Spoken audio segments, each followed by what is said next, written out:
উন্নাও ধর্ষণ কাণ্ডে বিজেপির নীরবতা নিয়ে তীব্র আক্রমণ অভিষেকের। উন্নাও ধর্ষণ কাণ্ড ফের রাজনৈতিক বিতর্কের কেন্দ্রে।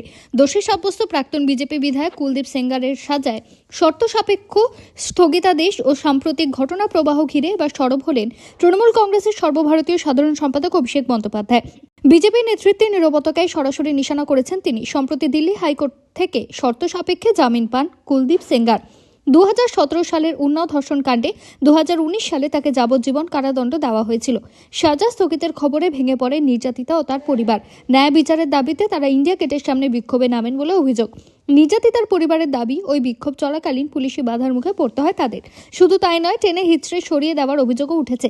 এই ঘটনার মাঝে নতুন করে বিতর্ক তৈরি করে উত্তরপ্রদেশ সরকারের এক মন্ত্রীর মন্তব্য।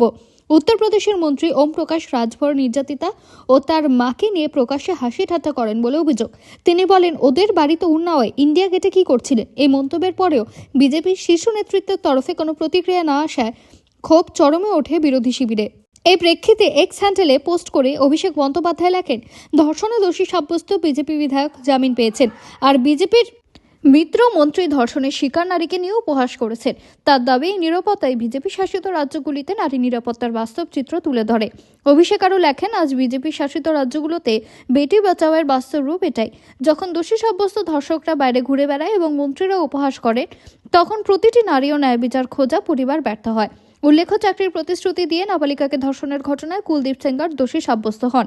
দিল্লি হাইকোর্টের বিচারপতি সুব্রমণিয়ম প্রসাদ ও বিচারপতি হরিশ বৈদ্যনাথন শঙ্করের ডিভিশন বেঞ্চ মঙ্গলবার তার সাজায় স্থগিতাদেশ দেয়। এদিকে নির্যাতিতার অভিযোগ, সম্প্রতি তার পরিবারের সদস্য, আইনজীবী ও সাক্ষীদের নিরাপত্তা তুলে নেওয়া হয়েছে। তিনি প্রশ্ন তুলেছেন, এমন ঘটনায় যদি দোষী জামিন পায় তবে দেশের মেয়েদের নিরাপত্তা কে দেবে? এই রায়ের বিরুদ্ধে সিবিআই সুপ্রিম কোর্টে যাওয়ার প্রস্তুতি নিচ্ছে বলেও জানা গিয়েছে। যদিও আবেদন কবে করা হবে তা এখনও স্পষ্ট নয়। সব মিলে উন্নাও কাণ্ডে ফের কেন্দ্রীয় রাজনীতিতে নারী নিরাপত্তা ও ন্যায় বিচার নিয়ে প্রশ্নের ঝাঁজ বাড়ালো। আর সেই বিতর্কের কেন্দ্রে রইল বিজেপির ভূমিকা ও নীরবতা। ভিডিওটি ভালো লাগলে লাইক করুন এবং আমাদের ইউটিউব চ্যানেলটি সাবস্ক্রাইব করে আমাদের সঙ্গে থাকুন পরবর্তী আপডেটের জন্য।